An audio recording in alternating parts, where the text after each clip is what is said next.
Although the subject of magnetism has been of interest to man for a very long time, comparatively little is known today as to the substance of magnetism. We are fairly well equipped now to analyze its processes and to create magnetic phenomena by artificial means. But the actual nature of the magnetic energy itself, like nearly all other basic energies of life, has not yet been solved or analyzed because of certain inevitable limitations of man's faculties and abilities to examine into things essentially not material or physical within the range of sensory perception. The existence of magnetism was known to ancient people. We find quite a discussion of it in Socrates, where he describes pieces of metal attaching themselves to each other to form chains. We know that the lodestone, a natural magnet, was given a great deal of thought by Thales of Miletus, later by Plato and Aristotle. And the area called Magnesia, where this lodestone abounded, has contributed at least part of the name by which we now know magnetism. In the early medieval period, considerable research was done, and so frightened were early navigators that certain mountains in distant areas were magnetic, that they caused their ships to be put together by wooden pegs rather than by nails, for fear that magnets might draw the nails out of the wood. Also we know that at Thrace, priests and priestesses of the state religion healed the sick or treated disease by means of magnetic rods. These rods, long and slender, metallic tips, and possibly a core of metal running through them, probably gave rise to our popular concept of the magic wand, as it is found in the ceremonial arts of the Middle Ages, perpetuated in the conjuring arts of the modern world. The Chinese knew a good deal about magnetic theory, and as the lodestone was familiar to most peoples of the world, the Chinese also had their own particular type of magnetized substance, amber. Amber is not naturally magnetic, but if stroked or rubbed, develops magnetic properties. And today, the simple test used by the Chinese merchants when trying to determine genuine from false amber is merely to rub the amber on his sleeve or on a piece of cloth. If it then picks up small bits of paper, it is genuine amber. Thus magnetism, representing an invisible drawing power, was recognized, and among ancient peoples it was customary to apply nearly all forms of knowledge to the human body in the effort to discover various treatments for those ailments from which mankind forever sickens. The development of magnetic therapy, however, was probably given its greatest advance by Paracelsus of Hohenheim, whose career extended into the early parts of the modern chronological period. Paracelsus used magnetized material for the creation of talismans, magnetic rings. He also used magnetic rods, much as the early Thracian priests. And he firmly believed that magnets and lodestones had therapeutic value. Of course, in all these early experiments, we are more or less on the horns of a dilemma. Certainly, these medications were used, and the reports about them were favorable. But considering the time and the circumstances, we are always left to wonder how much of the therapy was the result of the magnet and how much was a psychological cure strengthened by great faith and further strengthened by the phenomenal power of the lodestone. In any event, people thought they got well. Whereas in some of our modern methods of healing, people do not think that they get well. And the result is that they remain in their previous condition or become worse. As far as the application of magnetic theory, beyond the use of magnetized or sanctified objects, beyond this we come into several interesting areas of speculation. Actually, we know that objects of various kinds were blessed or subjected to magic rituals by ancient people. And that the same occurs in the early history of Christianity. Here, particular objects that had been sanctified in one way or another were held to have unusual healing power. I know cases quite recently in which rosaries carried by pilgrims to Rome and blessed by the Pope gained a considerable reputation for therapeutic value.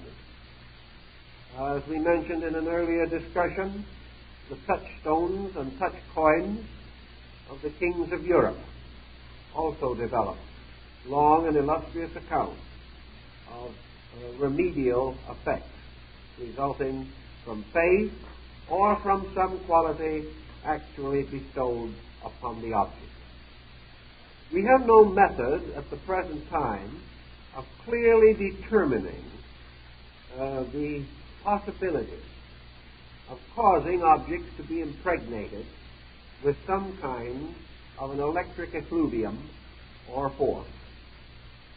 However, psychometry, which has gained considerable influence in our thinking, particularly in the last 50 years, would seem to indicate that certain energies from the human body are received and accepted by inanimate objects and held by those objects over perhaps an indefinite period of time. This seems to be the only explanation for a wide variety of phenomena that have been described and reported not only among civilized people but among primitive people who would scarcely have had the ingenuity to invent so complete an account merely from some passing superficial analysis. Thus we may assume for our moment, for this moment at least, that there is a possibility that some kind of a substance or essence is imparted to objects or belongings which may have some permanent effect. The dog, for example, apparently is able to follow the trail of a person by the peculiarly advanced sense of smell which the dog possesses. Yet it is almost beyond credibility that the dog is guided in the pursuit of a person over miles of territory simply by the sense of smell alone. It seems as though the animal must have certain other instincts by means of which it gains an awareness or is able to pick up some kind of emanation beyond that which is within the range of the sensory perceptions of human beings. Also, the peculiar habit that Thomas Edison noted of dogs howling on the occasion of death, which seemed to have some bearing upon this. The dog was not of the family of the person who passed on. Merely the dog was in the locality or vicinity. And immediately on the moment of death, the dog began to howl, although it might have been a mile or two away. This caused Edison to begin to suspect that there was some kind of a free energy in space which carried records of events and occurrences, or there were faculties in man capable of picking up various changes and modifications in the magnetic atmosphere. All of these possibilities center around the existence of some force, some radiation from a person which does have a lingering effect or continuance in the places where that person has been and among the objects that that person has once possessed. Primitive magic largely depends upon the magician securing some object which has belonged to the person to be involved in the magic or witchcraft. This possession forms a link. What kind of a link? The only possible link we can imagine is that some kind of energy is in this material, and that this energy is still associated with the person to whom that object once belonged, by what Paracelsus calls sympathy. This is the same type of thing that is recorded in the case of the amputated leg, which was buried and in a box in the cemetery.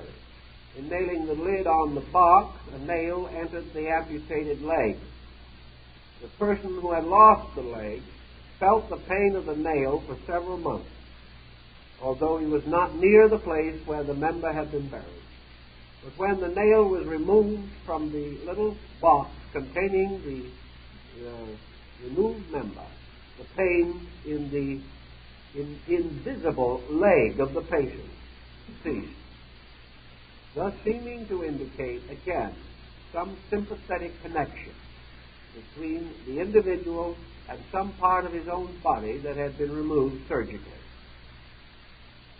All of this can only come to one general conclusion, namely that there is some kind of an invisible field of energy, of magnetism, as it was generally called, and that the person could use this energy in various ways to affect his life under certain conditions.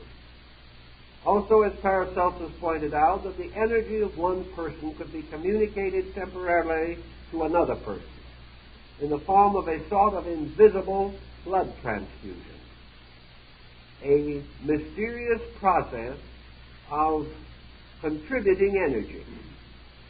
Energy is life. Energy is the basis of survival.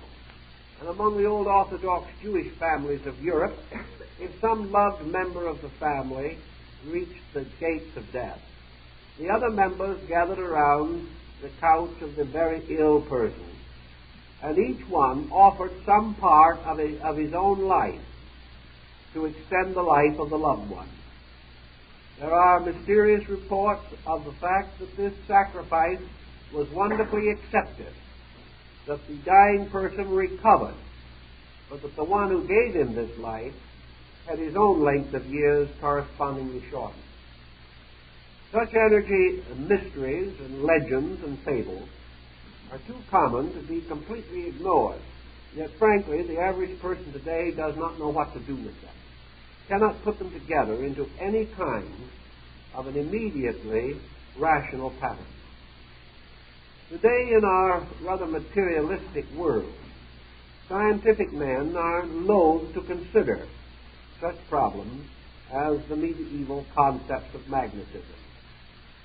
As we continue, however, to explore primitive medicine, which has become quite a fad these days, and we continue to send expeditions to primitive people to learn their healing methods, it is quite possible that someday we will run across such a body of evidence supporting the idea of magnetic healing that we will be forced to recognize the need for a thorough investigation of the subject.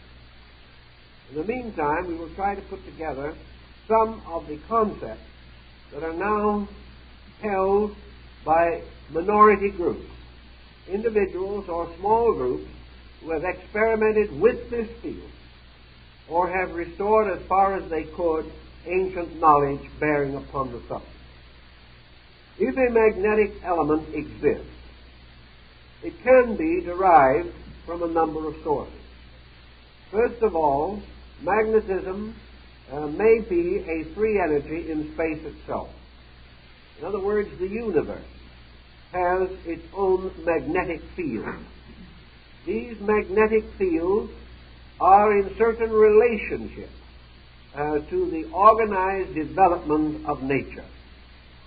If the magnetic force exists at all, and the lodestone would seem to leave no doubt, then this force is useful.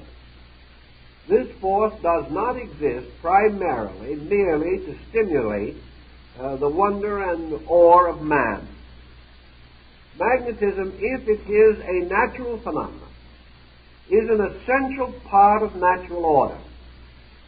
It has some use, some very important reason for existence.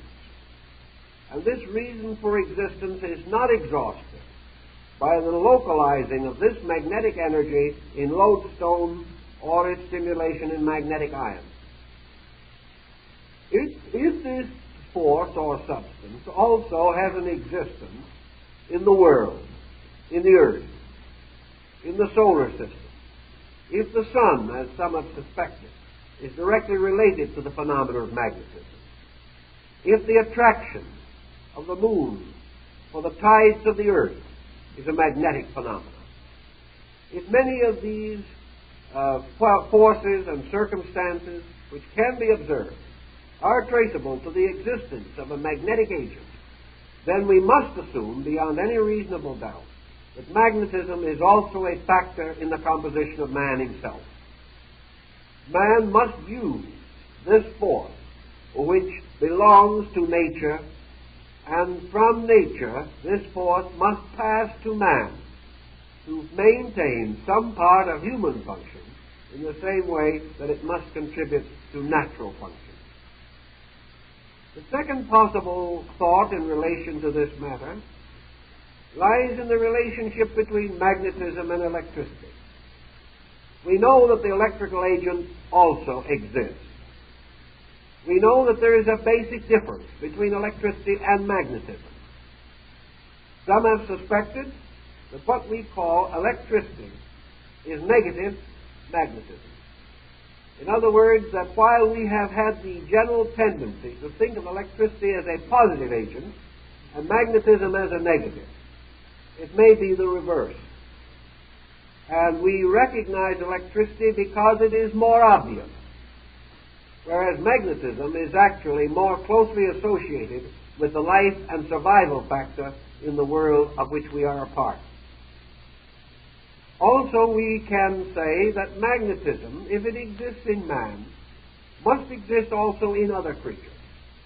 The Egyptians were certain that there was a powerful magnetic field around the cat, and both the Egyptians and the Hindus believed the serpent to be peculiarly associated with magnetic force. In fact, among ancient peoples, the serpent was frequently used as a symbol of the magnetic agent itself. If every living thing has a life of its own, it is also very possible that this life has a magnetic factor. The trees are therefore endowed with magnetic attributes. That even the elements themselves have magnetic factors involved in their compounds. That chemicals are magnetic to a degree. That in some things magnetism is obvious, in others not obvious. but that magnetism may be part of the entire cohesive principle by which matter is brought into the organization we call form. Paracelsus suspected strongly that form itself is a manifestation of magnetic processes, and that the failure of magnetism in holding together certain basic elements of structure results in the decomposition or disintegration of bodies. Magnetism may also be regarded as having a connection with the human will. It is quite possible that man is capable of directing magnetic energy by the power of his own mind. This would be especially true of such magnetic currents as might exist within his own body. The person may therefore be capable of causing energy to move from himself, to reach out towards some other thing, to influence that thing, or to condition it in various ways, or to impart its own life to other forms in nature. The ancients assumed that this was possible, but they used rods or some physical connection by means of which the magnetism of the operator could be communicated to the subject or patient. The question now remains as to whether such magnetic connection is necessary. In our way of thinking today, it is not, and we are inclined to suspect that magnetic current can be determined or directed entirely by the will or the mind, and that energy can be propelled from us or from our own natures into space by intensity of thought, concentration, or meditation. Such thinking, of course, has always existed to some degree among Oriental peoples. Another possible source of magnetism, of course, will be magnetized substances, elements in nature which are peculiarly associated with this element, with this phenomenon. One interesting thing that I think we should bear in mind is the effect of magnetism on the atmosphere, and the atmosphere upon magnetic fields. This matter was explored some years ago in connection with earthquakes in Japan, where it was found that magnets were demagnetized a few seconds before an earthquake. This seemingly has other important suggestions for us. Shortly before an earthquake in South America, all the fish in streams and pools suddenly died. Just a matter of minutes almost before the earthquake, they began floating to the surface of the water dead. In another area, cattle that had been grazing in a certain locality suddenly broke into panic and fled the region. And within a very short time thereafter, the entire area of land which they had left broke off and fell into the sea. If they had remained there, they would all have died. As it was, no animal was on the area when it finally fell. Other examples will be the very notable effect of even small and minor earthquake shocks upon the hatching of eggs. An earthquake tremor so slight that it would not physically move anything, except perhaps slight agitation, will immediately kill eggs in an incubator. Yet, if you take hold of the corner of the incubator and shake it much more violently, it will not injure the eggs at all. There is something communicated directly by the magnetic force of the earthquake. Now, various opinions have been advanced as to the cause of such possible magnetic association with earthquakes. One has been that the magnetism is generated as a result of the land motion. In other words, an earthquake occurring over a fault. The motion slowly begins underground with tremendous resistance. And that this very slow but powerful resistance motion may create magnetism, as in the case of the Chinese rubbing the amber on his sleeve.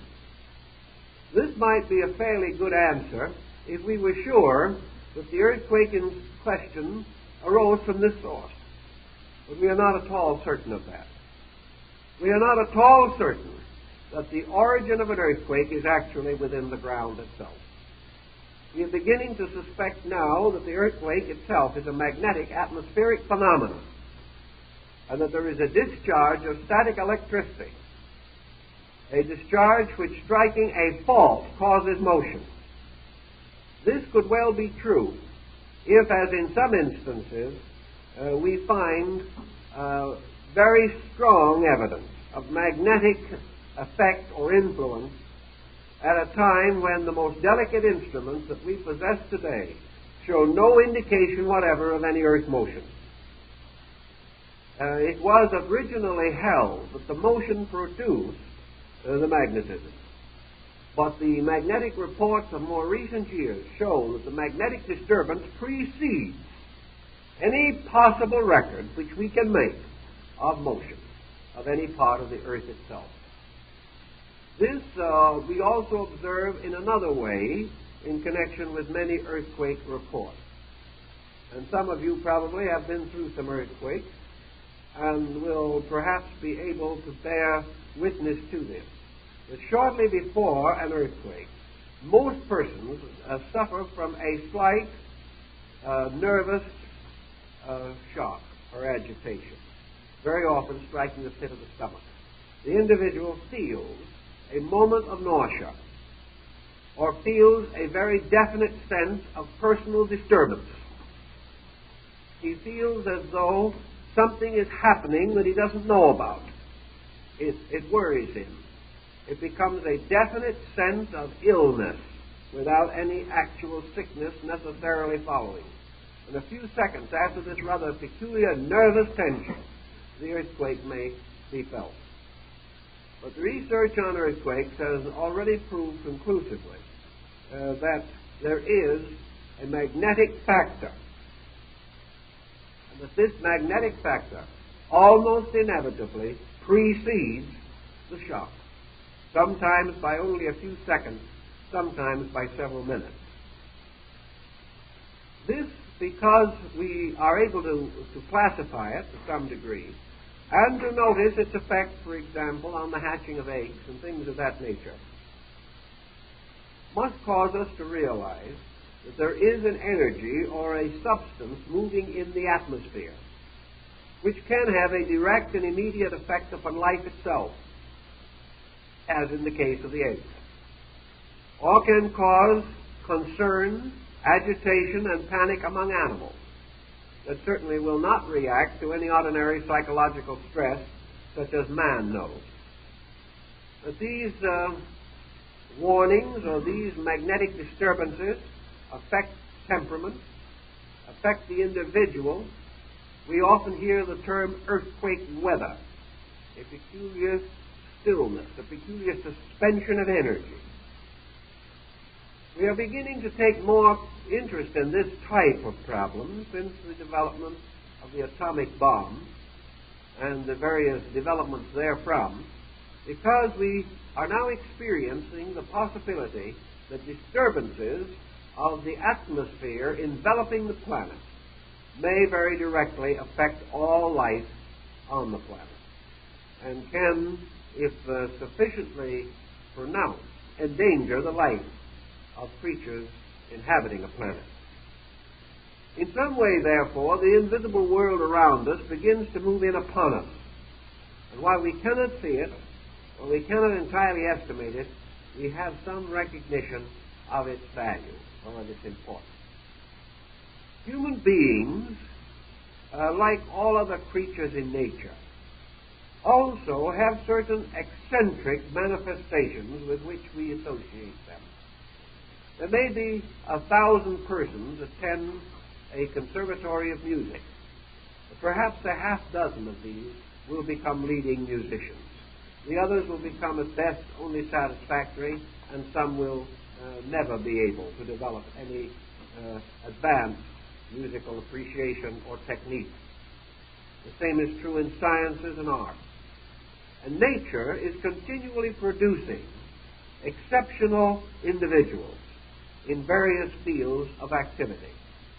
The history of the healing arts from the most remote times indicates that this is true, and that there have been persons at various times in history who seemingly have possessed extraordinary healing powers of their own.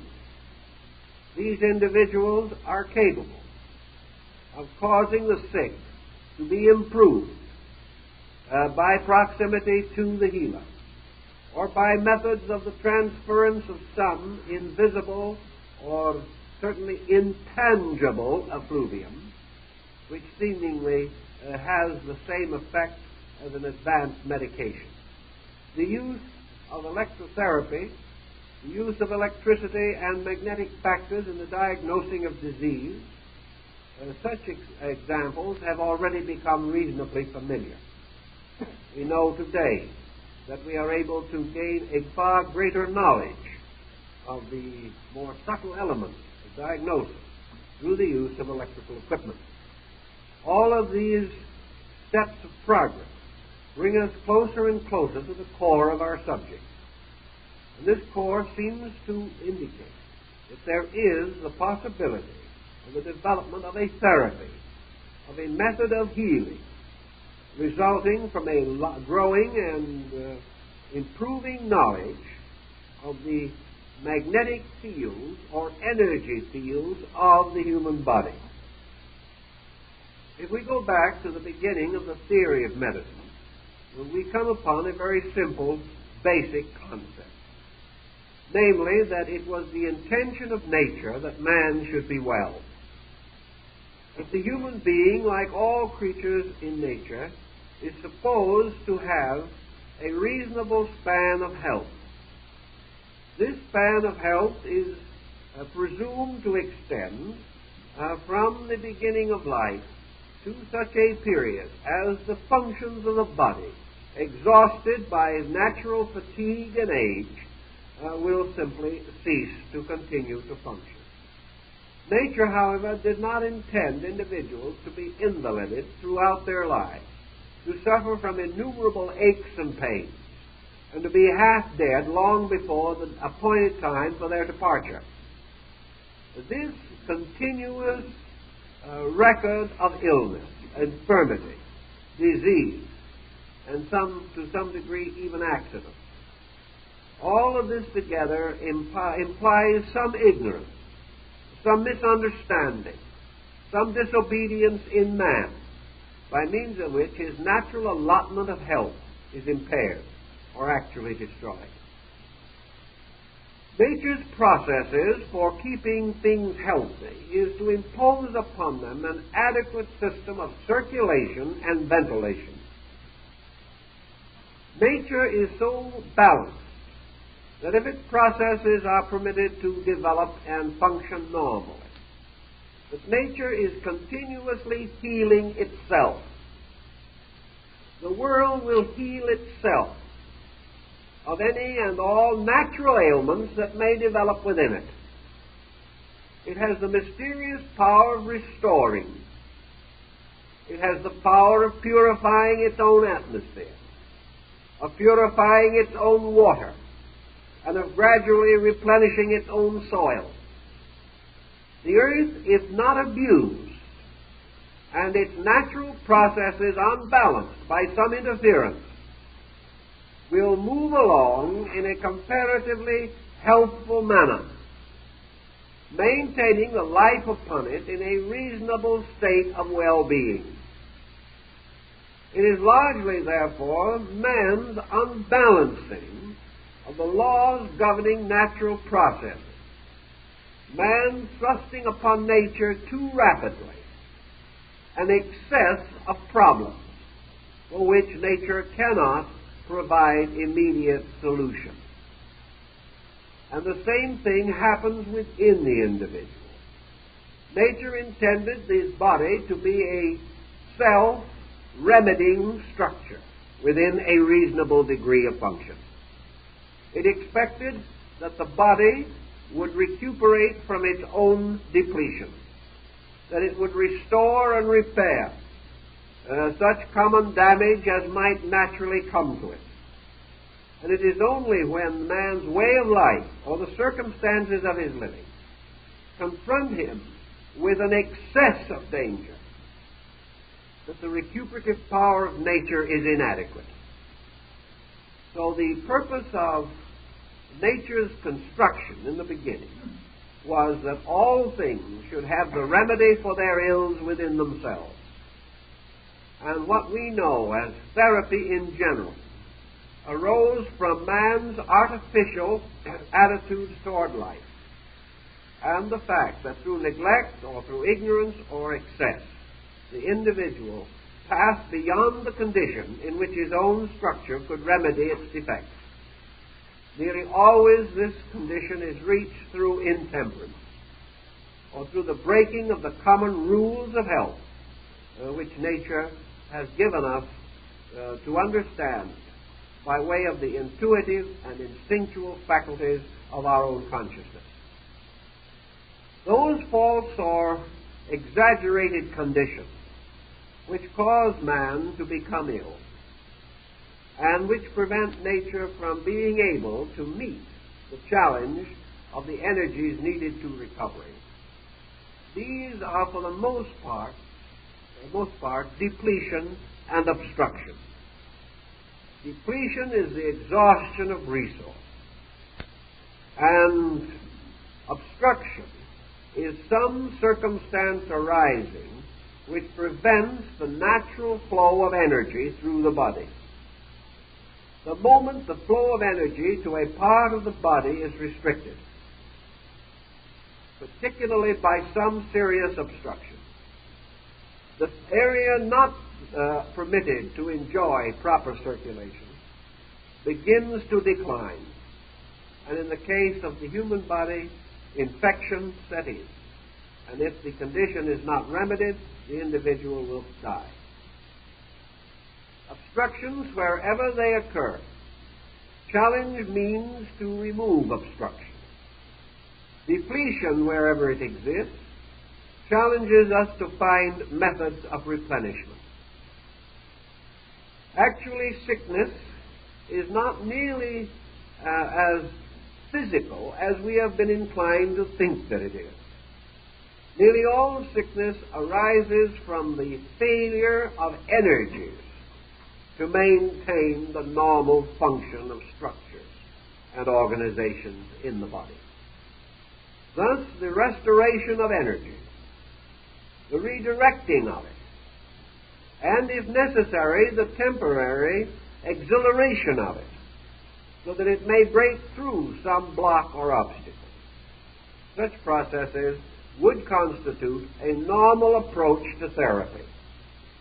Up to the present time, however, we have not assumed that these energies could be directly communicated. Thus, we make use of various secondary means.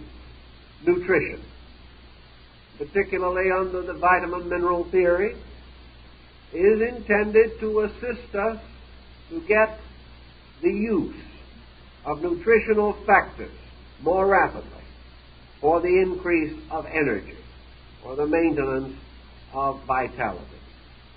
This has developed largely due to the adulteration of the foods which normally should provide energy. And there is still a moot question as to whether artificial energy through medication can be regarded as an adequate substitute for natural nutrition. We know that food grown on exhausted soil, soil impoverished of minerals, and probably impoverished of energy, cannot supply to us that energy which it does not possess. Through the adulteration and over-refinement of food, we also find a diminishing of vital nutritional content, sometimes practically the total loss thereof. So that while the food may apparently nourish the body, it fails to sustain the magnetic fields, which are important to the total function of man. Now, Paracelsus was of the opinion that the primary function of minerals in the body is to hold and direct magnetism. Therefore, that what we take into the body in the form of minute amounts of mineral and metal, these form the magnets, by means of which energy is drawn from free space and is held. Therefore, the depletion of certain poles in the human body makes it difficult for man to hold on to or attract energy. The old parallel of the radio is again as good, perhaps, as we can use. The radio program is somewhere in free air. The individual has a radio set to be used for the reception of this program. What happens? If this radio set is inadequate, out of order, or out of attunement, the radio reception is imperfect and inadequate. As a result, the program, though it exists in space, just as neat and perfect as ever, simply cannot be recorded in the inadequate or broken instrument. In the same way, although the energy necessary to nutrition is everywhere, it cannot be held unless the instrument to receive it is capable of tuning it in and capable of holding and distributing it. We have long held that most nutrition originates finally in solar energy, and that therefore what we call vitality is conditioned sun energy. We are now suspicious, however, that the problem is a little larger, that not only the sun, but many other parts of space and many other rays and energy fields affect man, pouring in upon him in a variety of ways, so that he is actually swimming continuously in a sea of complex energy. Man, however, does not need to worry about drowning in this ocean any more than the individual with a proper radio set need to fear that 100 programs will deluge him at once. He has the proper means of tuning in what he needs. Those forms of energy which he cannot consciously use may still serve him through the unconscious functions of certain parts of his body. Other energies not for him and not suitable to his kind of life, but necessary to some other form of life, simply make no record in his nature, but go on to fulfill their original purposes. Thus man, by creating polarities within his own nature, is constantly attracting to himself that energy which he needs for life. If he is unable to so attract this energy, then he is depleted, devitalized, or unable to function.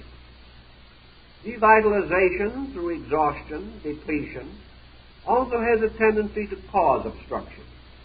Obstruction may simply result from the gradual loss of activity in an area. When this activity is reduced below a certain level, it gradually results in the setting in of a crystallized state. And in this crystallized state, obstruction in the form of crystallization begins to prevent the proper flow of such energy as is available. By degrees, therefore, the body becomes crystallized. It no longer serves as the immediate channel for energy. It no longer distributes energy properly through nervous and arterial and venous circulation. It no longer is sustained adequately by the energy which can reach it, or the struggle of the function is not equal to the opposition of circumstances, and gradually the body sickens. Thus, the therapy, as Paracelsus pointed it out, in your field of energy, lies in reaching behind the physical situation as it exists, and to discover means whereby the available energies can be brought into direct relationship with those structures which need them for survival.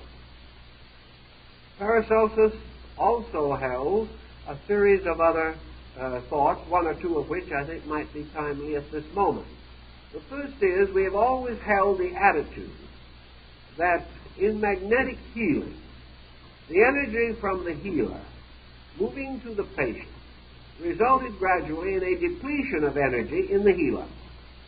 This has been observed, and I think there is no question but that the constant association with the sick has proved to be exhausting, not only to the magnetic healer, but to the physician in general.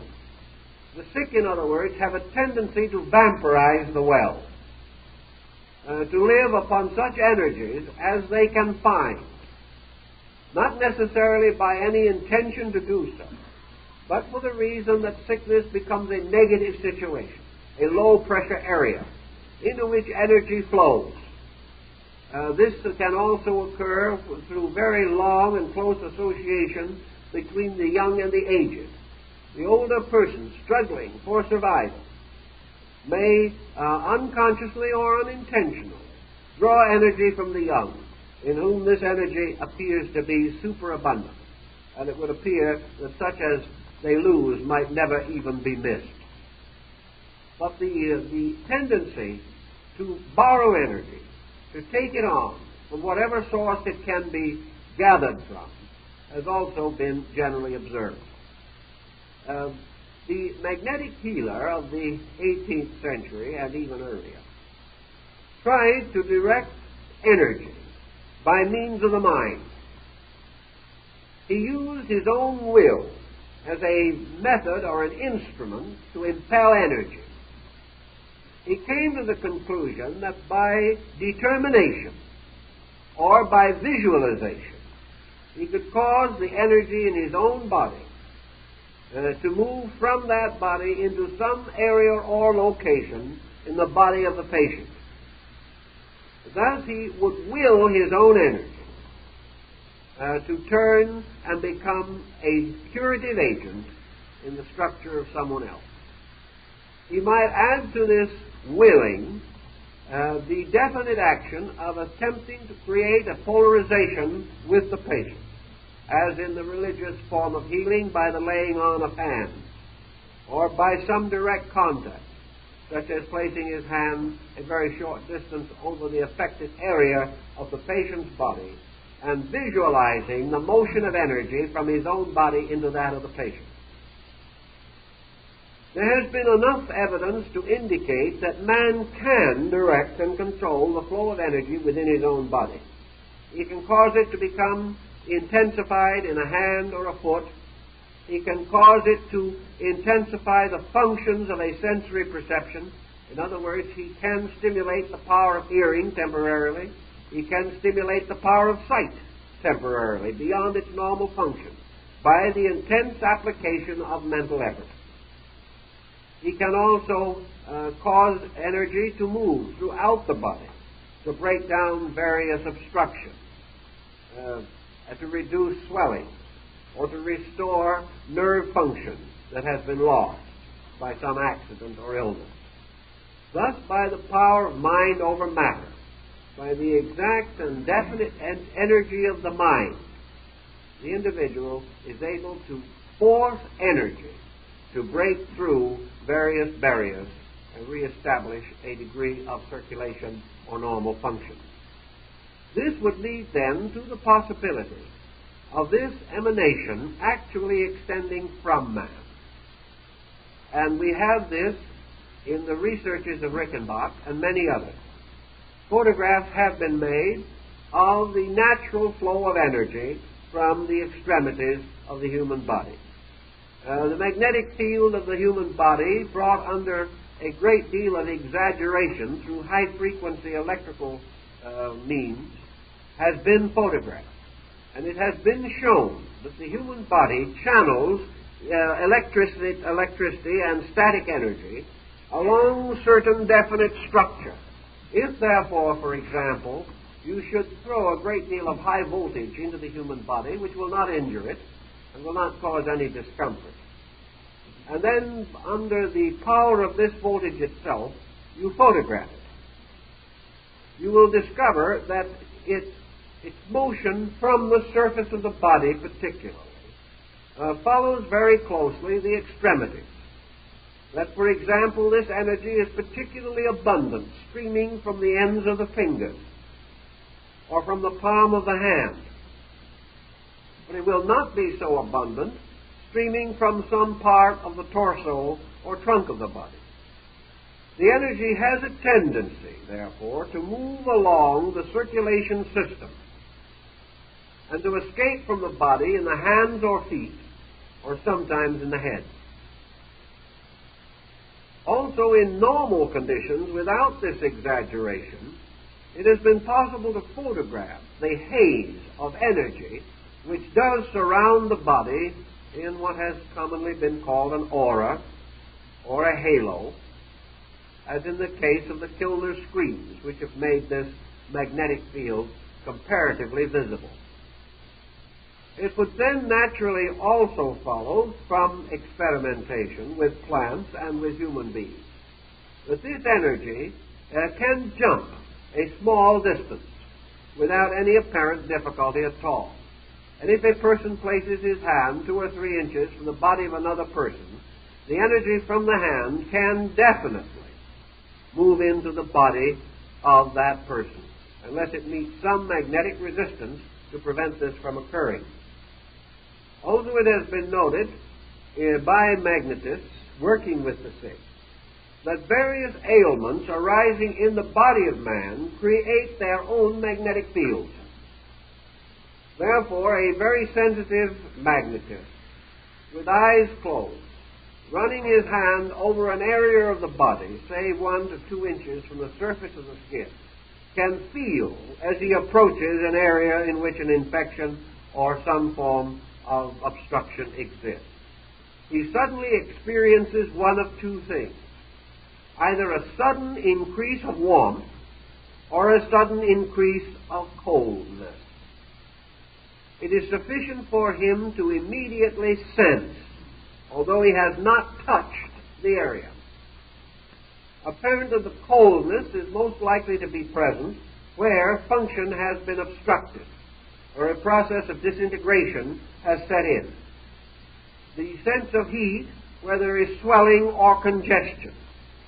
And this is perhaps a little more remarkable inasmuch as the area involved may be well within the structure of the body, several inches from the surface. Yet the magnetist can still immediately feel it.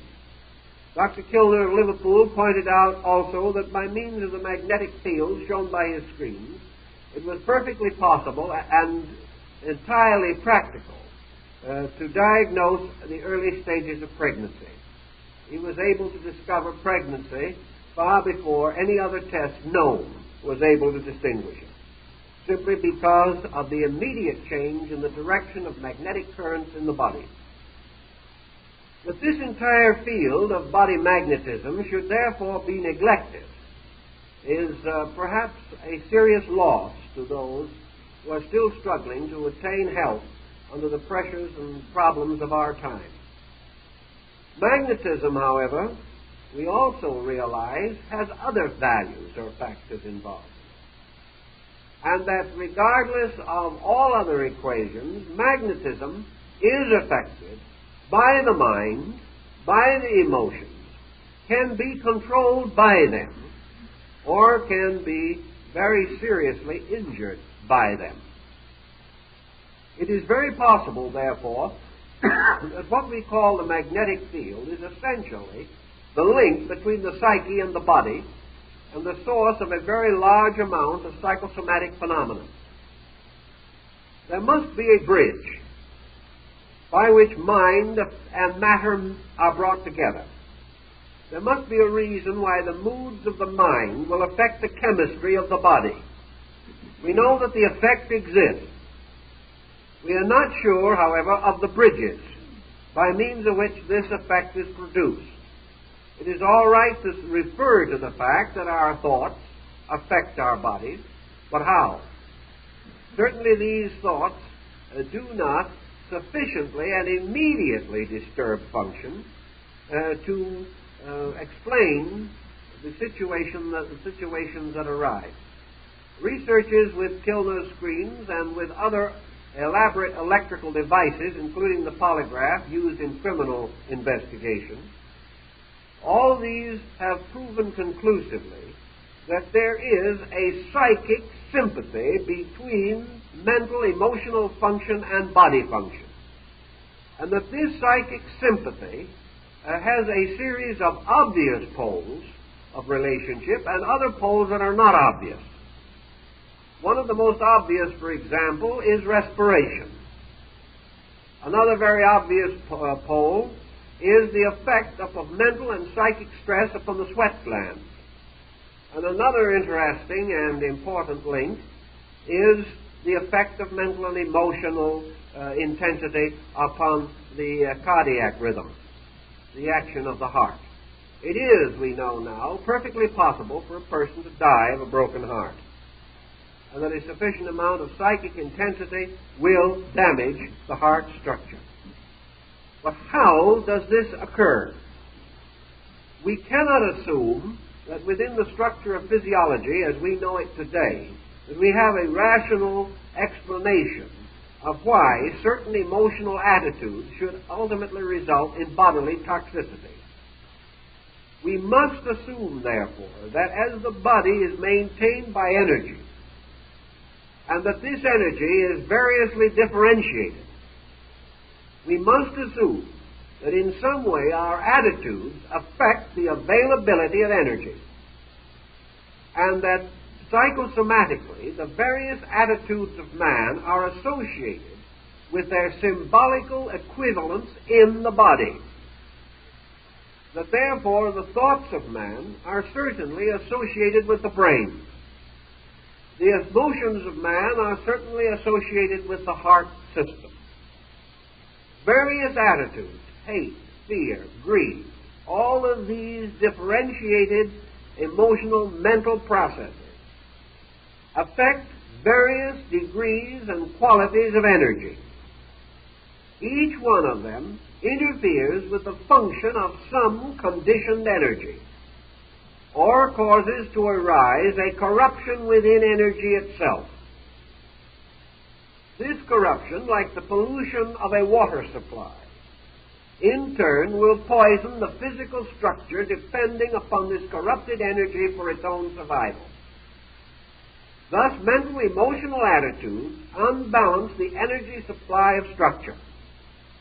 And this energy supply is so differentiated psychosomatically that each emotion or each attitude will result in damage to a sympathetic correspondent structure in the body.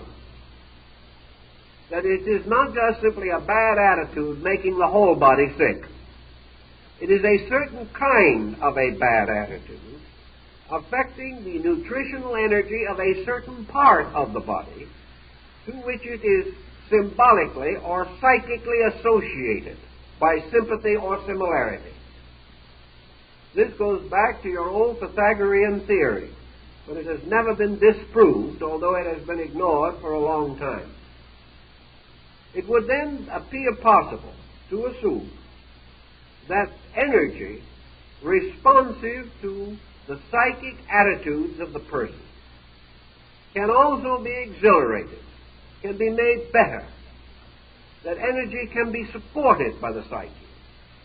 For the psyche itself is also a kind of energy, and it is one kind of energy working upon another kind. And in through this entire operation of various levels of energy, there appears to be the continual and progressive structure of a law of octaves. In other words, as in music, as in elements, we have octaves of sympathetic patterns. We have harmonic and enharmonic intervals in music.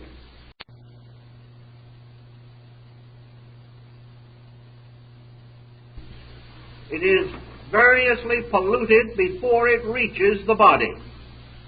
Therefore, it comes to the body depressed and debilitated by the fields through which it passes. And if we have extreme psychic stress or exceeding emotional or mental tension, a large part of this energy may be drained off before it reaches the body, with the result that we have a physical fatigue arising from psychic stress. If the energy is unable to get through at all, or very little of it gets through, then we have physical exhaustion as a result of the dissipation of this energy in negative thoughts and emotions. If we are therefore concerned with health problems, we have this to consider. We also realize that, as in the Indian philosophies and in Zen and in a great many other rather deep systems which have been developed through the ages. Among the American Indian medicine priests, this point was also rather clearly given to us. That actually the focusing of energy in the medicine priest, or in the meditating mystic, or in the Zen monk, that this focusing of energy and the directing of this energy does not result in exhaustion.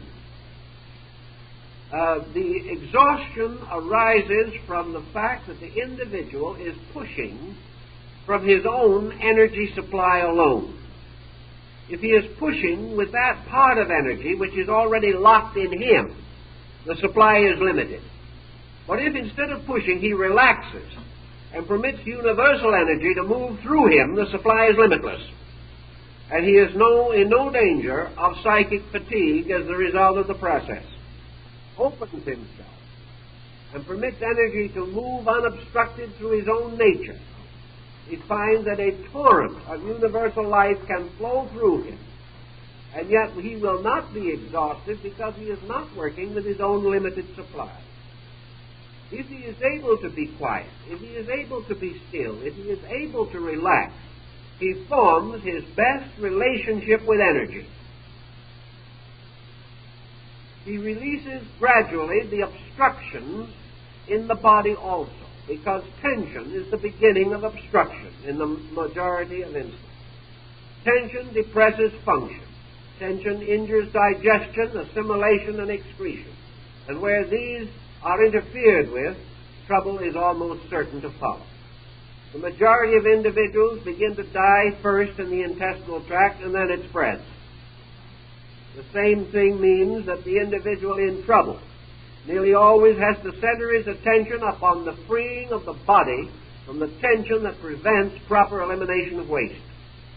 If he is able to clear this area, nature will probably be able to take care of the rest. It is to prevent the building up of poison. Tension builds up poison. Tension can be trouble with others, or it can simply be trouble with ourselves. It can frequently also be merely involvement. That kind of twisting, turning, involved, knotted, snarled type of mind, which is unable to simplify its own processes and has never been able to arrive at the simple fact that 2 and 2 make 4 without an argument. This kind of mind wastes its own energy and locks itself against the very life which it needs for proper function. Thus, negative habits of emotion and thought do interfere with the distribution of energy through the magnetic field. We have often been asked about things like blood transfusions and infusions and things of this nature, as to how legitimate they are and what they actually mean. It is the sworn duty of the son of Asclepius to preserve life if he can. Therefore, in many instances, there are probabilities that infusion or transfusion may be valuable. It is again a battle of energies. But the energy in the blood, which is used for a transfusion, is separated from its source of life.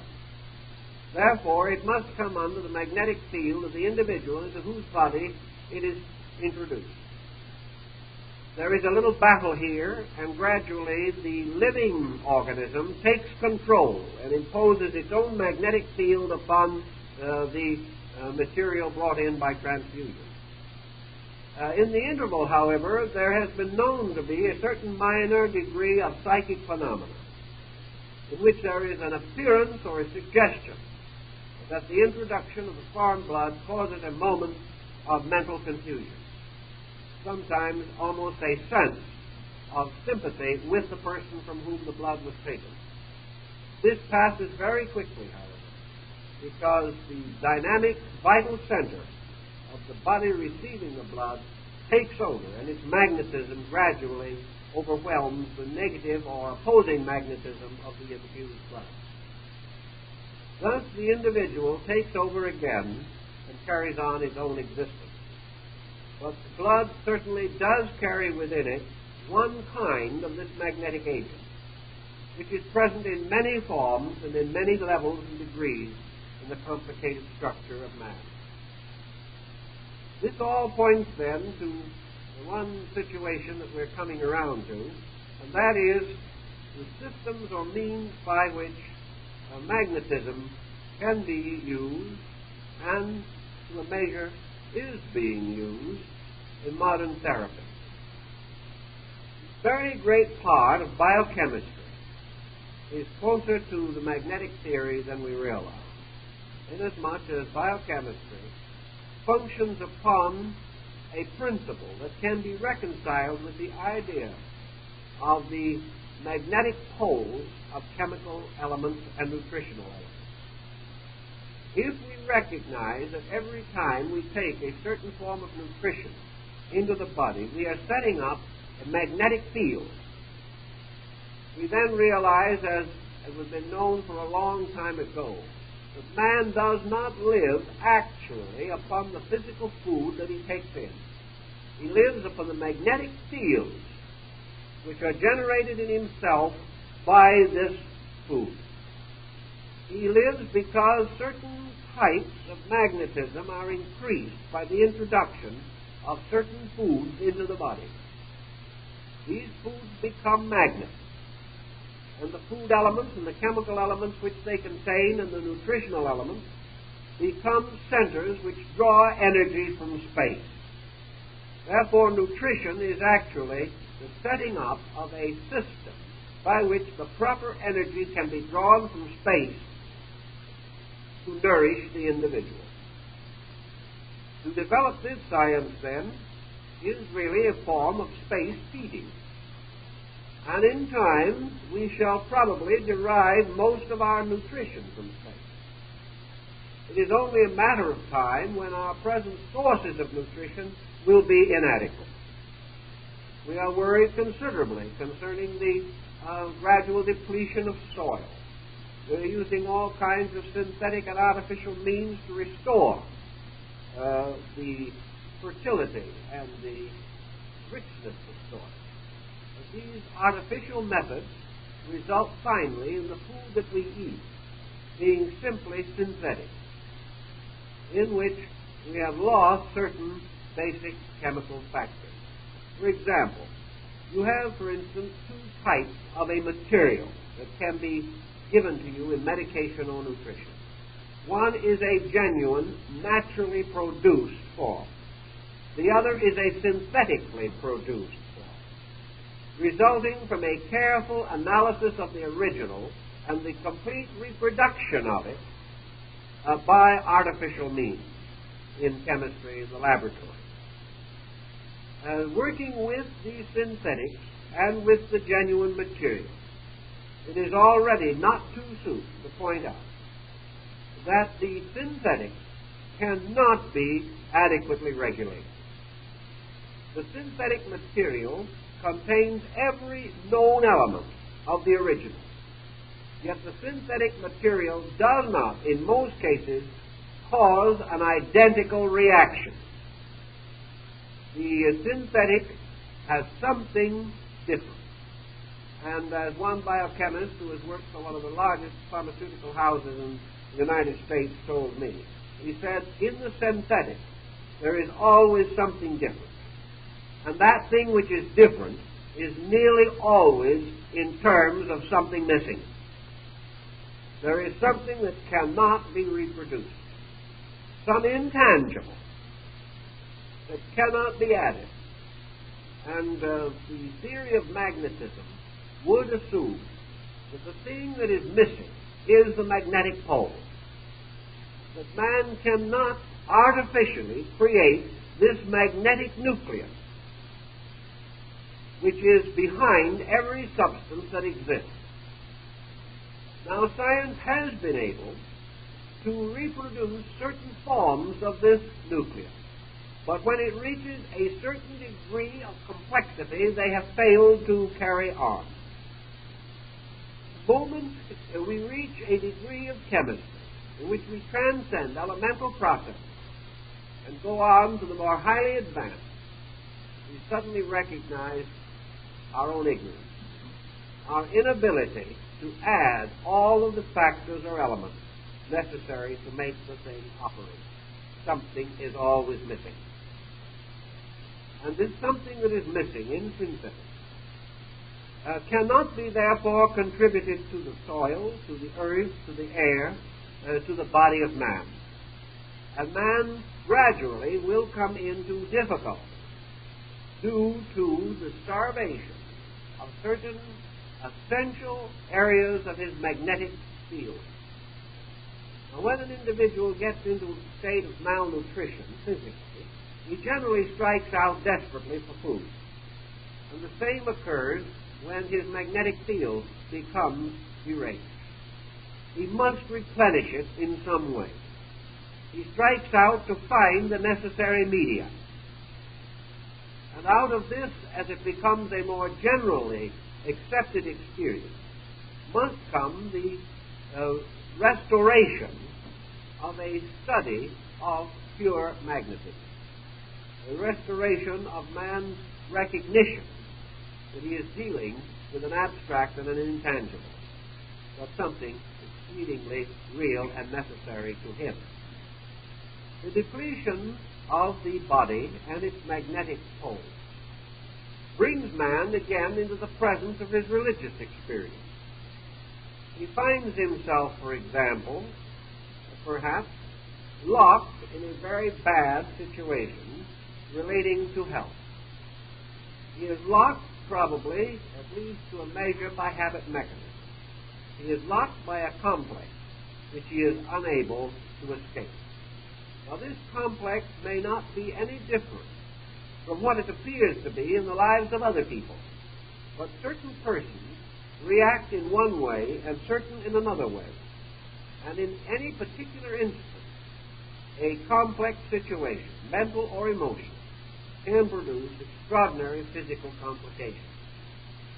Thus, the person, locked psychically, locked magnetically, begins to reveal the physical symptoms of psychosomatic ailments, similar to the causes which are operating in his own life.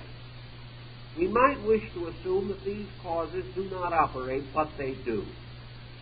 And we may be the best intentioned individuals in the world. We're trying so desperately hard to be wonderful about everything. But at the same time, with all our wonderfulness, we are still pretty nasty about some things. And we have a long time getting over it. We may be so sincere and devout that it looks as though we're just about ready for heaven. But we've never been able to control a gossiping tongue. We've never been free from prejudice. We still flare into jealousy. And we're fine until something goes wrong, and then we're not fine anymore. We simply cannot control these things. And because we cannot control them, we are always punishing the magnetic background of our physical existence.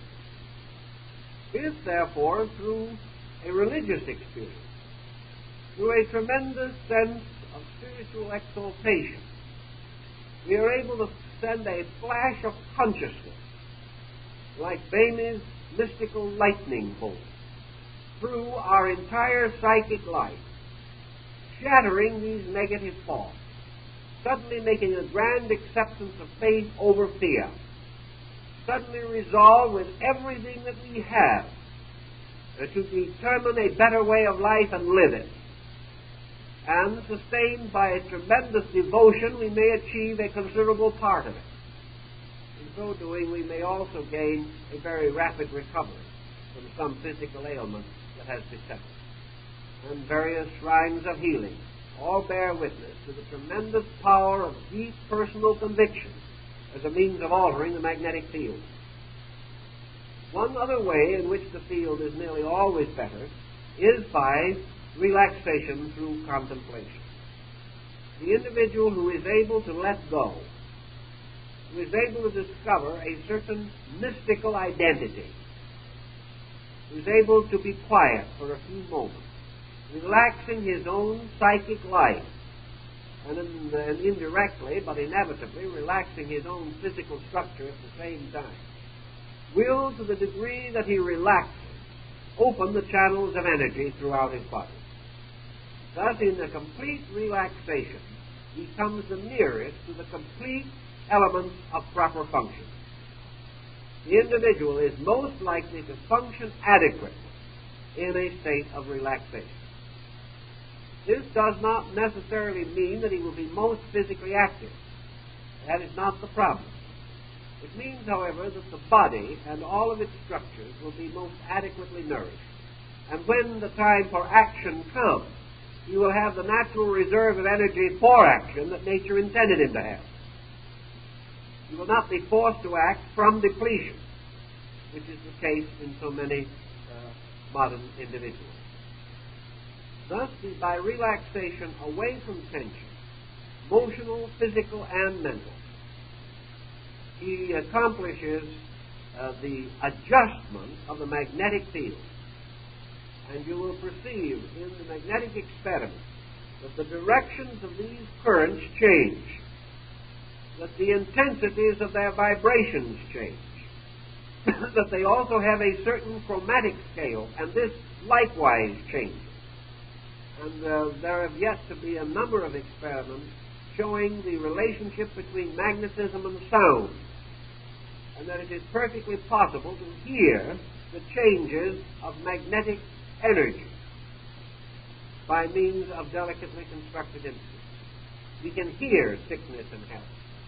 You can actually listen to the remonstrances of a peptic ulcer.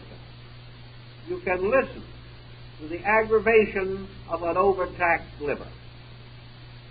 You can also listen to that music of the spheres by means of which there comes a healing to all these diseased and injured parts of ourselves. We will ultimately discover that every vibratory instrument that we know can be used to create a sympathetic reaction to the magnetic field. And that magnetism being the most intimately associated with vibration, that vibration becomes the means of influencing. And by changing its own vibratory poles, we are able to change its effects upon our bodies and our lives. Here is another possible field of therapy for our consideration. Another type of therapy that is gradually developing along magnetic lines to at least a partial degree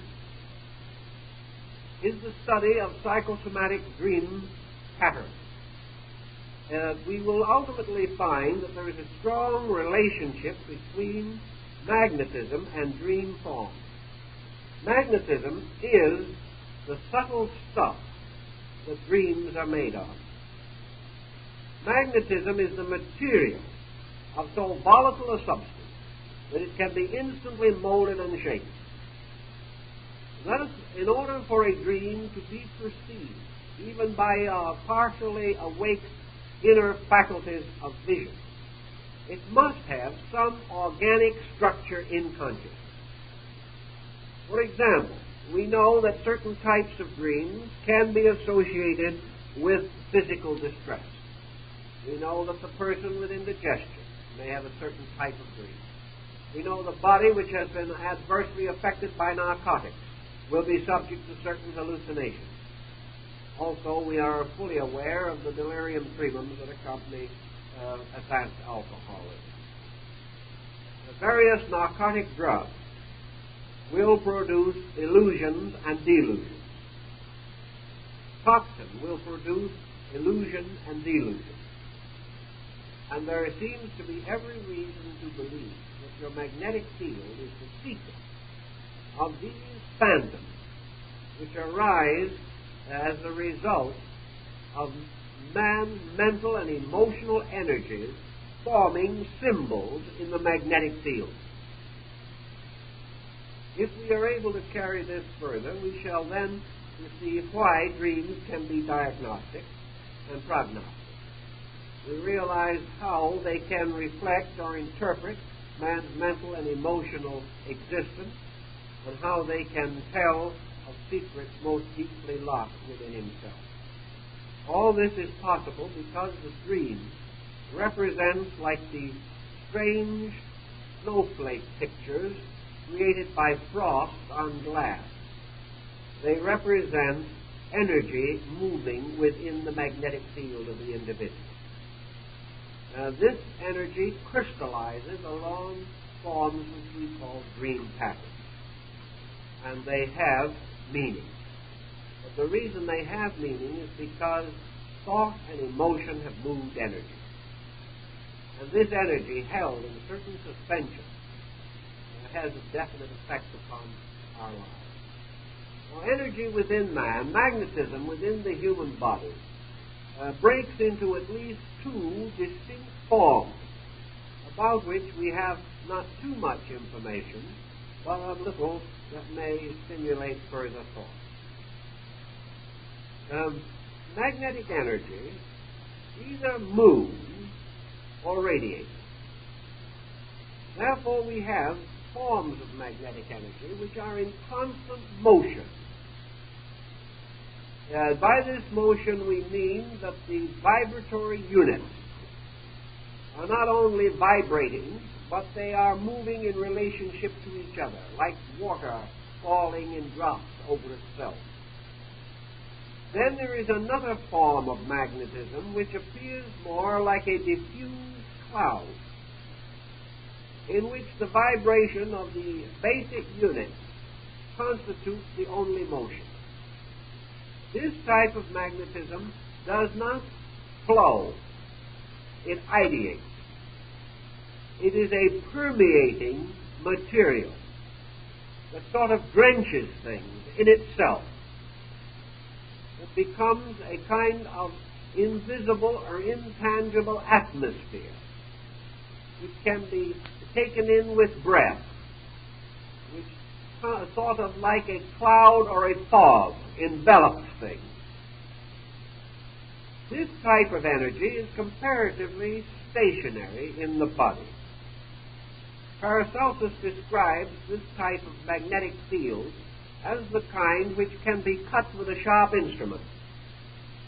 And it is because of the danger to this etheric magnetism that when a wound heals, the scar remains, because the scar is in the magnetic field, and that will not get well. It can be covered by plastic surgery, but if it is so concealed, any instrument or person capable of measuring the energy field will still see the scar. It's only its visible part has been obstructed, but beneath the corrected or beneath the area of the plastic surgery, the original scar is still visible. Thus, this form of the energy remains constant. And this type of constant energy is associated with the most elementary functions of the body. This energy carries with it the maintenance of cell life, the maintenance of the essential unit structure of things. Everything that exists has a core, a continuing existence, and then a series of moving emanational factors. It has a nature of itself, and then it has a function from itself. And these two forms of magnetism nourish these two essential parts of structure. That which nourishes the form of things is this cloud-like. That which nourishes function is the motion or streaming-like manifestation of magnetism. And this streaming form of magnetism is in constant motion, flowing in through the polarized extremities of mass, creating also within the magnetic field a system of circulation, which is very, very important to man. The human being not only has to cast off physical waste, but has to cast off psychic waste. And in getting rid of the psychic waste, we have to depend upon the circulation in the magnetic structure. As this structure corresponds to the magnet, it has poles. And as these poles correspond very closely to the magnetic poles of the Earth, The structure of man's magnetic field is very similar to the earth, and its uses are the same. We will finally realize that the poles of the earth, bound into the magnetic processes of the planet, are the basis of the processes of digestion, assimilation, and excretion for the planet itself. It is because of these poles that refuse matter cast off from the planet is finally returned to free space, and also through these poles the magnetic energies from outside of a planetary field, in this case from the solar field, must return into the planetary magnetic body. So that in this case the magnetic field functions somewhat like a pair of lungs. It has a double duty. First, to draw in air and circulate it through the body, then to gather up waste and exhale it out again. In the magnetic field, the energy of the universe is drawn in through the positive pole of the magnet, and the energies wasted, torn down, broken down, the refuse of function. These elements are cast out through the negative pole of the magnetic field, returning again to space, which becomes like the vast ocean, the purifier of all the streams that flow into it. The same occurs with the magnetic field of the individual. This field draws in its own magnetic nutrition. For while the body helps to set up poles for magnetism, the magnetic body, like the physical, has its own sphere of nutrition, must depend upon this sphere, and must in turn contribute something from this sphere to the maintenance of the material body appended to it. It's the same problem exactly as man's mental and emotional life. These forms of life do not depend upon the body, yet man's mental and emotional life will affect the body, and the body is unable to resist the effect of those structures which are superior to itself, and which have therefore the absolute power to dominate the body. But as the mind and emotions must have their own food, their own circulation, their own distribution, and their own elimination and excretion, so the vital body has this, and so the physical. The magnetic field, therefore, must clear itself of its own waste. It must, to a degree, support its own nature and the nature of the physical body, and it must form the bridge by means of which the psychic nature communicates with the physical body. For each body or structure that exists not for itself alone, but serves as an instrument between two other bodies, or two other natures. Even as man is not as an instrument complete. For while the human being as a totality has a life of its own, man has also another destiny. That is, he must serve as a mediator between the universe of rational and reasonable principles and the material world in which he lives. Therefore, through man, reason, wisdom, and understanding must be released upon the planet which he inhabits. He is therefore a bridge between an invisible principle and a material world. And energy is the same. Magnetism is a bridge between man's superior nature and his inferior nature. But this bridge is alive, having a nature, quality, and destiny of its own, although it is at present involved in the composite constitution of man. Thus, the development of magnetic theory of medicine is primarily and must be primarily concerned with the conditioning of the magnetic instrument itself. The body cannot directly connect with this instrument. The body of man cannot, of its own will and purpose, affect the magnetic field. The only way it can influence the magnetic field is through the mental and emotional power, which is superior to body and also superior to electrical energy. Thus we will say that a bad habit of the body cannot affect the magnetic field. but the bad habit of the mind, which caused the bad habit of the body, can affect the magnetic field, because the mental habit is higher and more positive than the magnetism. The mind and emotions, being superior to it, are able to control it. Therefore, any mistake in the psychic life will affect the energy field, but a mistake in the body will not. The only way in which the mistake in the body can affect the magnetic field is by a physical accident or the loss of a member.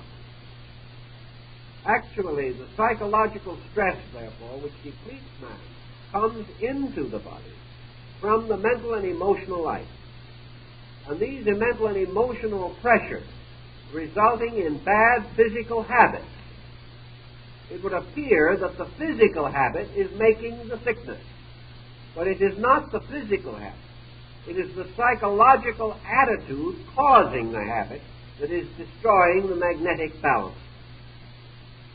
Thus, if the individual is angry, and in the course of his anger he has a stroke, we might think at first that this stroke represents the body blocking energy.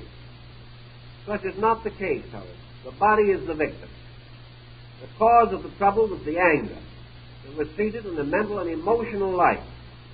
This prevented the proper function of energy and led to the stroke. Each case, the superior must be responsible for the action of inferior.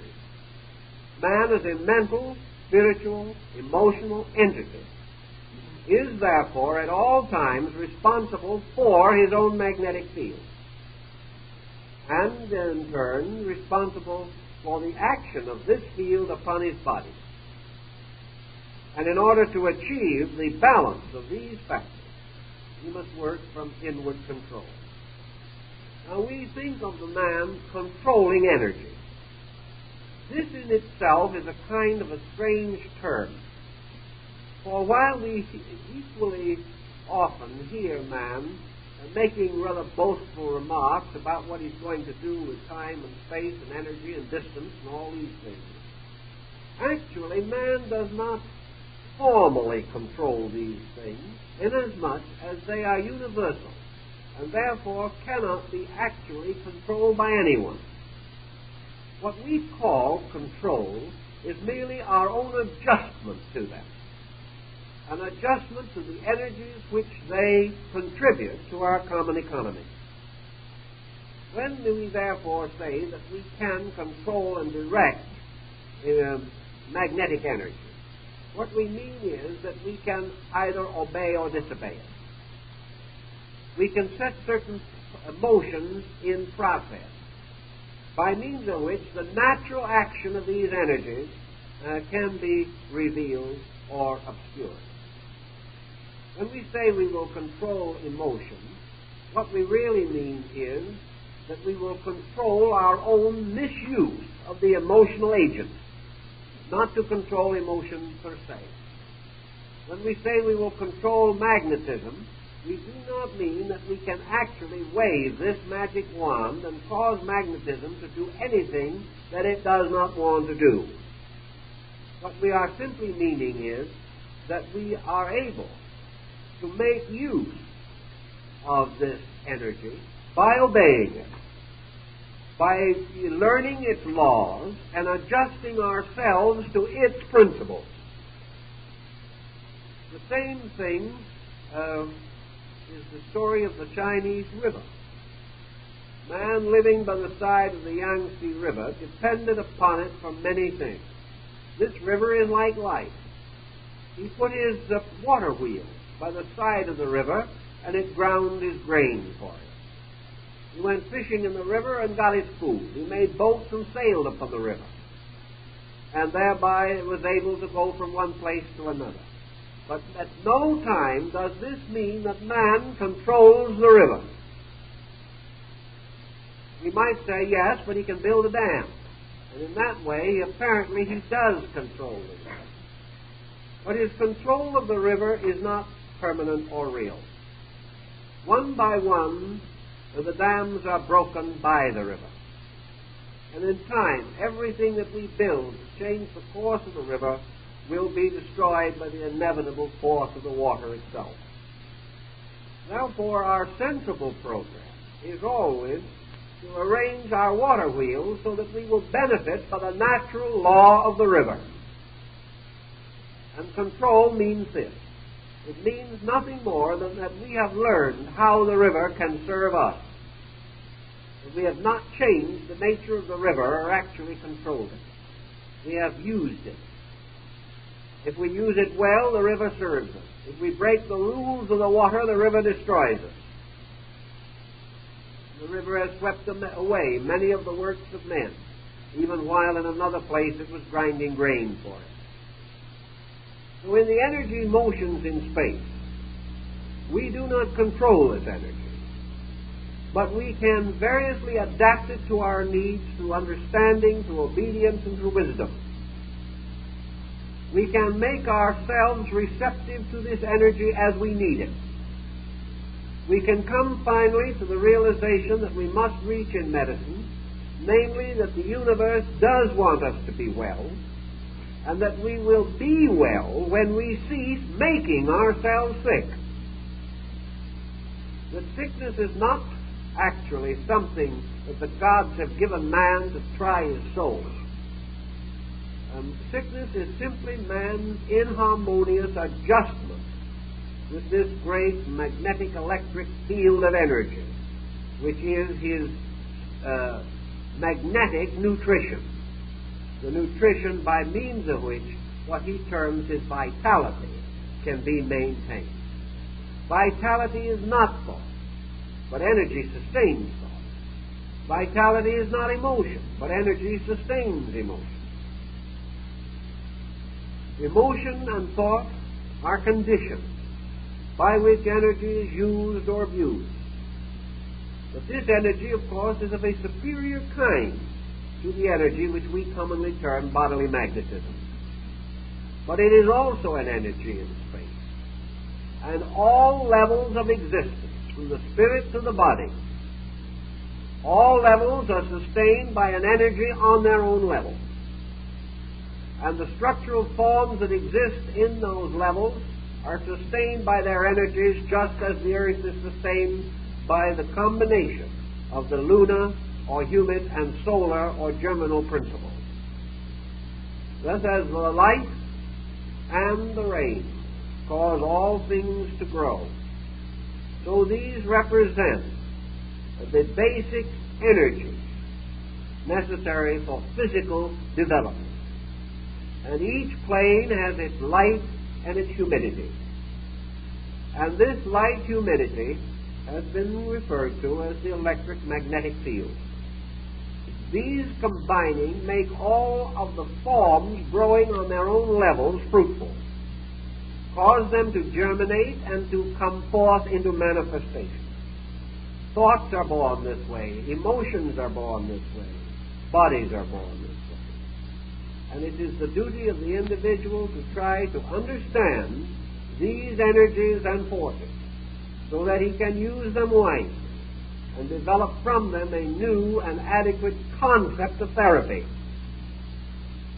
As we said, the gradual depletion of our world's energies will make it ultimately necessary for man to search in space for nutrition.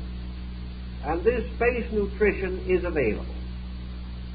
And gradually he can supplant the sources of energy around him by direct appeal to the solar energy, to the fragmented lunar energy, which reaches him on a different polarity.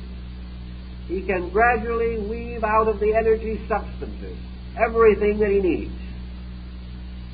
For actually matter is only a kind of drop that falls out of energy, squeezed out of it in the process of natural unfoldment. Bodies are therefore primarily merely masses of minerals, sustained, held together, made animate by energy. And thereby, having become energized, they are ensouled by powers needing this energized form for the expression of still superior powers and talents. So the body becomes the instrument, and magnetism is the fuel. And man, as soul and mind, rides in this instrument or vehicle. Just as surely as your combustion motor releases certain forms of energy, so the combustion process of energy is present everywhere in the structure of living things. Some persons are born with the ability to communicate magnetic energy. Others probably can attain the skill to do this. Instruments can be devised, and it is possible, again, to create a synthetic. It is possible for man to create, by his knowledge of electricity and electronics in general, a synthetic instrument for the production of the magnetic energies necessary for life. But the question is going to be, what will be missing in the synthetic? This can be very, very important, because that which is generally missing is the subtle part. And the subtle part is that which is least evident and most important. Now, in the concept of the creation of a magnetic field by artificial means, by a synthetic, what might be the element most likely to be missing? That which is the most abstract and abstruse, namely the element by means of which mind, emotion, consciousness are able to ensoul the magnetic field. That the magnetic field could be produced to the degree that it would sustain the body is not inconceivable, but that it would at the same time constitute the bridge between consciousness and body might be the problem that would face all synthetics in the field of electrical chemistry. The difficulty in finding out the nature of this link. If such a condition should arise, we might then gradually find that man's relationship to body would be slowly broken. Not immediately, probably, because his own natural energies would sustain it for a considerable time, but in the course of 500 or 1,000 or 10,000 years. If man became continually dependent upon a synthetic and no longer was able to provide the natural elements of the compound, the link between body and consciousness could slowly be broken, which would mean that the body would no longer be a suitable instrument for consciousness. While this is occurring, however, we would probably develop a whole new group of ailments, very serious ones, which would be simply telling us that we were breaking a rule, and breaking a very serious rule. In the last 25 years, we have developed a whole sequence of ailments which were comparatively little known, or not nearly so strenuous in the past as they have become in more recent years. In spite of all of our advance in science, we're not becoming healthier. The reason why is that we are achieving a synthetic progress, a progress in which our advancements are not complete, not balanced. And with all our progress, we are not assuring man of the controlling power of his own consciousness over his magnetic and material body. Medicine can force the body into certain situations, temporarily alleviating symptoms.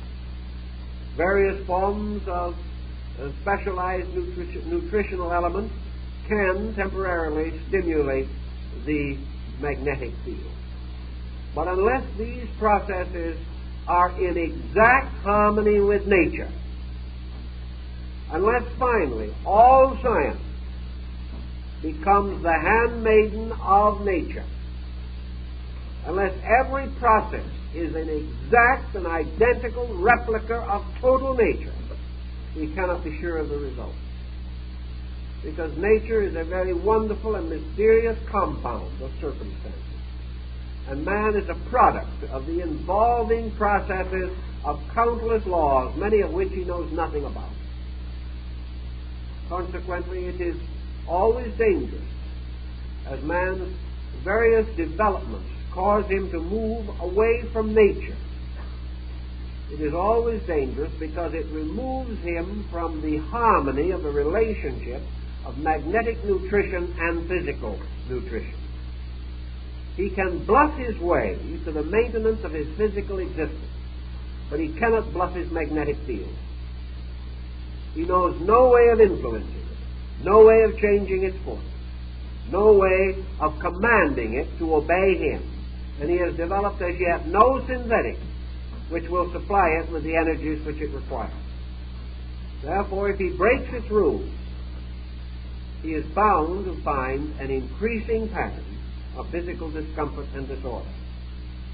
This usually precedes discovery, for man, becoming gradually aware that he is making a mistake, begins to concern himself with finding out what's wrong. And it is very well possible, with the direct thinking that we have today, that in a few years we will begin the research of this mathematic equation. In fact, in a way it is already being done. But that the work shall spread is not at all unlikely. And that ultimately we shall realize that this is the next step in the vast unfoldment of the problem of nutrition, which will be forced upon us by the problems that we are now facing, and still more so by the population problem that lies ahead. We must solve the problem of how we are sustained as living creatures. And to solve that problem, we must analyze and understand the principle of magnetic nutrition. When we understand that, we will be much safer than we are today. In the meantime, not being in full possession of the facts, the one thing always to remember is, when you want to help the magnetic field to function best, relax. Try to prevent false tensions from exhausting energy and make yourself receptive to life. This you can often do and find it brings a quick relief from special fatigue. In fact, that is one of the secrets of sleep, but it is also involved in man being able to live every day in a relaxed rather than a tense state. Tension locks the field from the physical body. Relaxation opens the contacts and helps us to live in a more healthy way. Well, time is up, so it's now all time to go home and relax.